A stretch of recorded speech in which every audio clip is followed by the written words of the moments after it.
There are many industry initiatives that promote the reduction of hospital readmissions for conditions acquired during inpatient stays.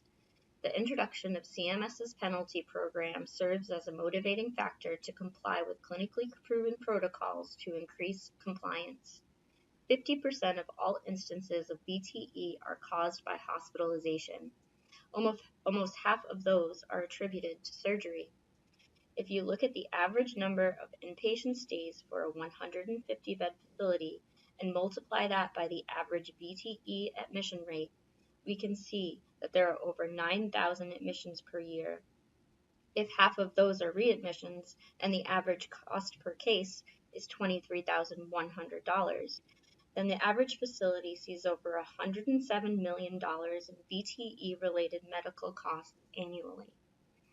If you restrict that number to the percentage of patients that are covered by Medicaid and Medicare and multiply that by the average CMS readmission penalty, the same facility loses over $300,000 per year.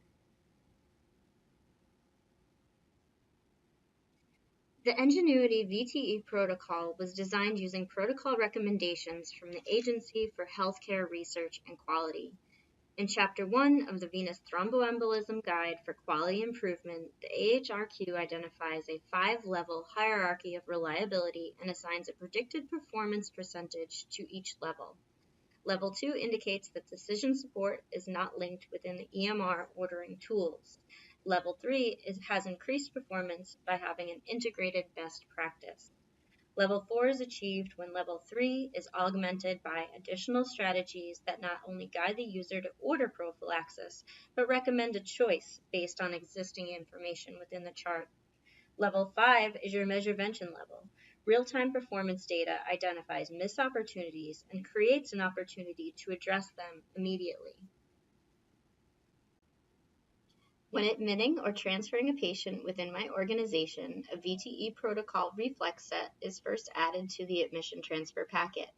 Upon selecting the admission or transfer order, the ENGINUITY VTE algorithm will run through a series of checks. If the patient does not have pharmacological or mechanical prophylaxis ordered or a contraindication, the VTE guide will alert the ordering provider to the last recorded PADUA score documented within PCS.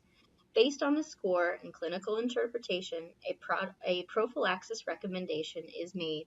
In this instance, the patient has a PADUA score of less than 4, mechanical prophylaxis is recommended, or a contraindication is needed. The last documented PADUA score for this patient is 2.